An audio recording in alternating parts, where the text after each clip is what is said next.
Баршаңызға қайырлы күн достар. Күндеріңіз сәттілікке толы болсын. Бүгін ең керемет печканың көмегінсіз және үйде бар заттармен дайындалатын өте керемет форма қажет етпейтін кекстің рецептімен бөлісемін. Видеоны соңына дейін көріңіздер.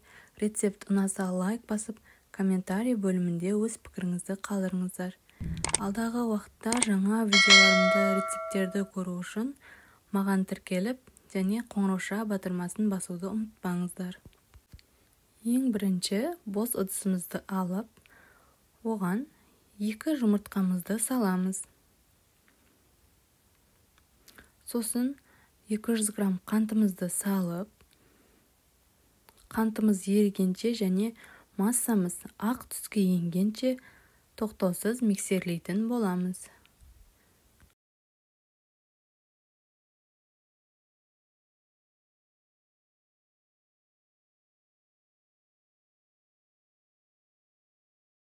Егер үйіңізде миксер болмаса, венчикпен немесе вилканың көмегінде араластырып алуға болады. Дәл видеодағыдай етіп, жақсылап қанты ергенше араластырып аламыз және массамыз ақ түсті болу керек. Міне, массамыз да дайын болды. Енді бізде келесі кезек 1 ас қасық қопсытқыш, яғни разрыхлитель қосамыз. Ізінен 100 грамм сұйық майымызды да қосып жібереміз.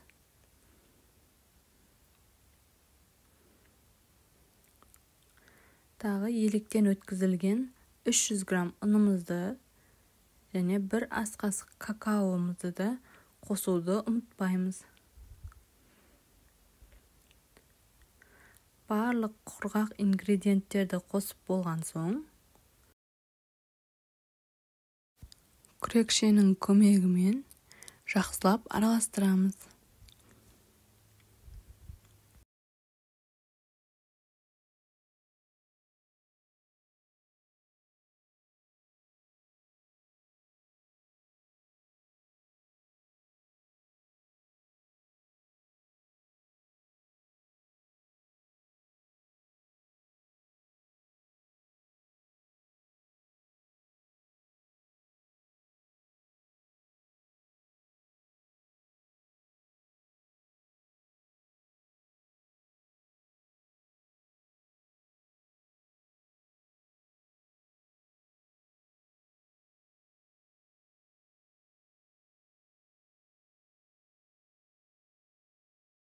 Дәл осындай қамыр пайда болады.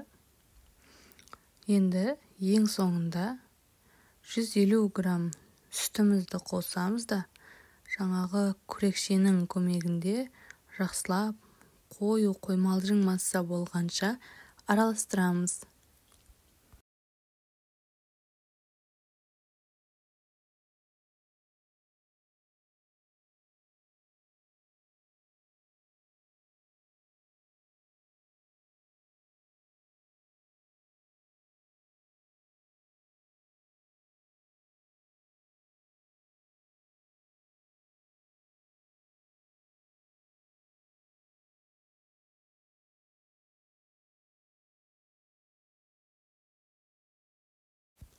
Міне, кексіміздің қамыры дайын болды. Осындай қою масса болу керек. Енді келесі кезек кеселерімізді дайындап аламыз.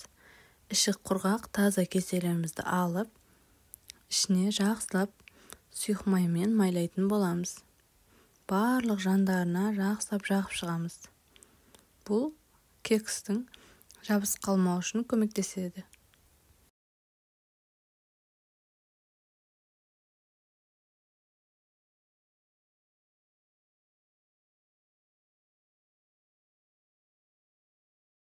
Жақсылап майланған кеселерімізге жаңағы массамыздан 1 қасықтан немесе 2 қасықтан салып шығамыз.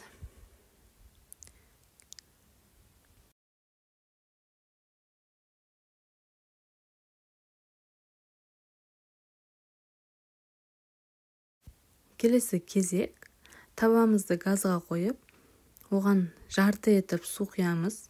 Су қайнап шыққан соң, жаңағы кеселерімізді табаның ішіне салып шығамыз.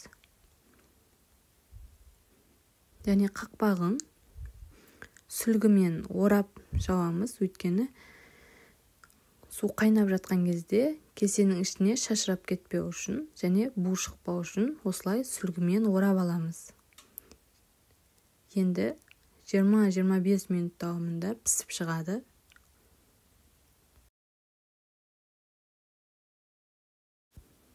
Міне кексіміз дайын. Оны осындай шөппен тексеріп көреміз. Егер құрғақ болса піскен.